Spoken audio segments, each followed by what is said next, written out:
بسم الله والصلاة والسلام على رسول الله. السلام عليكم، إن شاء الله تكونوا كامل ملاح ومهنيين. اليوم حندير معكم طاجين الزيتون بالروز. نبداو بسم الله. عندي هنايا مرصوة دجاج، وعندي حبة عزرونية كبيرة كنت نقيتها وقطعتها دوائر، وحبة بصل سكرفشتها، وسنينة تاع ثوم.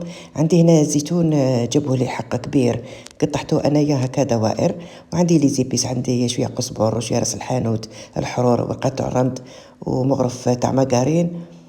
وعندي هنايا غرفيه تاع روز نديرها في الماء سخون تنتفخ، ومن بعد نغسلها ونشللها مليح باه نطيبها.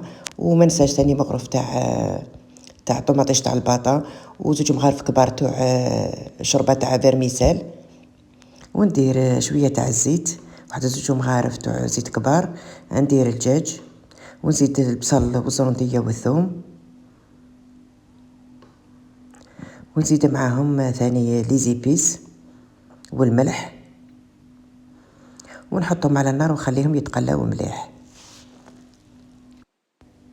ومن بعد نزيد مغرف تاع الطوماطيش ونخليها تتقلى معاهم، تروح لها كامل هذيك القروصيه. وزيد معاهم مغرف صغيره تاع فرينه، وخليها ثاني تتقلى معاهم مليح. تبغوا الماكله تاعكم تجي حلوه، قلوها مليح وعلى نار متوسطه، ماشي تكون نار قويه تنحرق لكم، ينحرقوا هذوك لي زيبيس ولا ينحرق البصل، ولا تجيكم الماكله ثاني فيها المروريه. نقلوهم غير على نار متوسطه. نزيد معاهم ثاني الزيتون، وراني دايره الماء يسخن، نقليهم ثاني معاهم ثاني مليح، ونمرق بالماء سخون.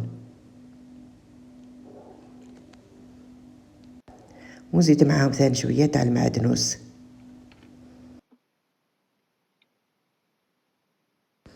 ودوك ندير لهم الماء سخون، ونغطي على طاجين تاعنا وخليه يطيب في غرضو. ونوجد دروكا الروز تاعي. ندير شويه تاع الزيت ومغرفه صغيره تاع الماغارين، وزوج مغارف كبار تاع فيرميسيل، ونخليها تتقلى مليح حتى تدي لون ذهبي كما راكم تشوفوا هكا. ومن بعد كينيا نزيد الروز بعد ما غسلته وشللته وخليته قدر، نقليه ثاني مليح.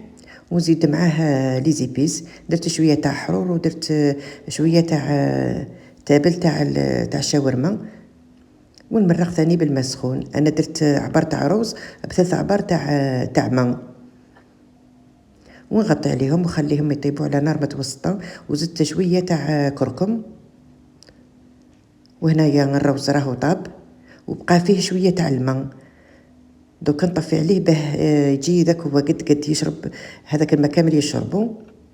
وهاويني الروز تاعنا، شوفوا كيف طاب مزربع. اني درتو في طبسي كبير ونسقيه بالزيتون. وهذا هو الشكل النهائي. ان شاء الله برك تعجبكم الوصفه تاع اليوم وتجربوها، ونتلاقاو ان شاء الله في وصفات واحده اخرين. والسلام عليكم.